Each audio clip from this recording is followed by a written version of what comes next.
Salutations and welcome to Gingerjumper Jabbers about LEGO Marvel superheroes. Let's get on it. So, why do I love this game so much? Well, first of all, it's the world itself. It's huge. It's Marvel's version of New York, complete with people to save, quests, races, and various other tasks. It's huge, really good. Next up is the characters themselves, such as Mr. Fantastic here. There's 115 of them, and they've all got their own little animations, such as his ability to turn into a teacup, which really made me laugh the first time I saw it.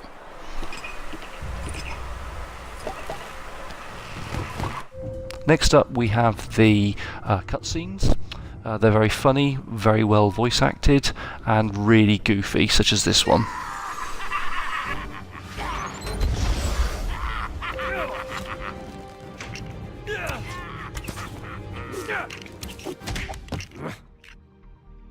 Clint, you shouldn't have. Next up we have the movie references. There's loads of them in the game, and popular culture references as well. See if you can get where this one comes from. Snakes. Why did it have to be snakes? Hate them. How'd they even get on board?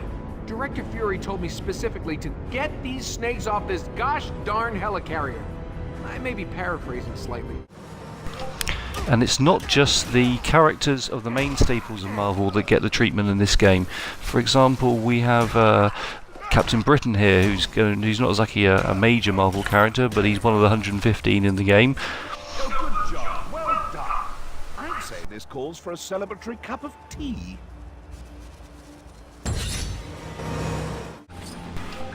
And then of course there are the introductions and parts from Deadpool, who makes regular appearances throughout the game. The cutscenes that he does are really funny, I won't spoil them, but he also does little bits as you unlock things throughout the games, and there's lots to unlock. Oh, you got that, loser? I'm the only merc with a mouth you should be unlocking. Unless you've just gotta have them all. 100%, here we come! Woo! And then of course there's Stan Lee, he has to be in it. There's a variety of places you have to save him from, situations he gets himself into. This one, he's had a little bit too much to drink and turned himself into the Hulk.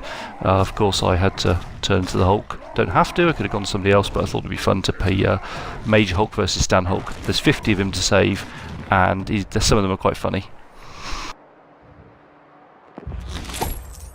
Hey, no. So when you're not saving Stan Lee, doing the missions and doing quests, there's races, and yes, they can be extremely frustrating, but when you pull them off with like a second to go, it's deeply satisfying. So if you get stuck on one, just keep on trying, because it's worth the payoff.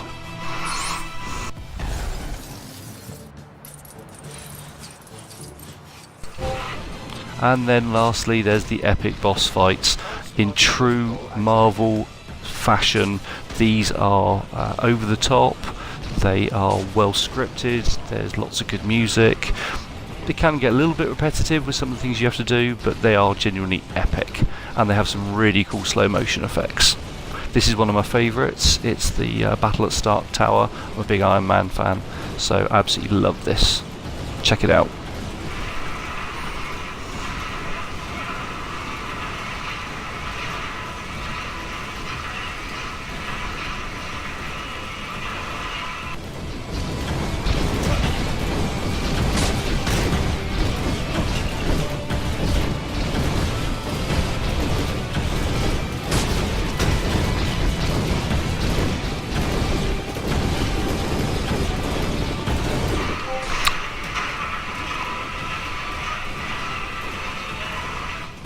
This leads to another factor that I quite like in this game, that you have to use your brain with the puzzles a little bit.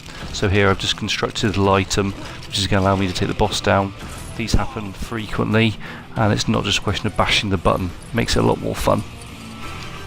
And then here comes the slow-mo.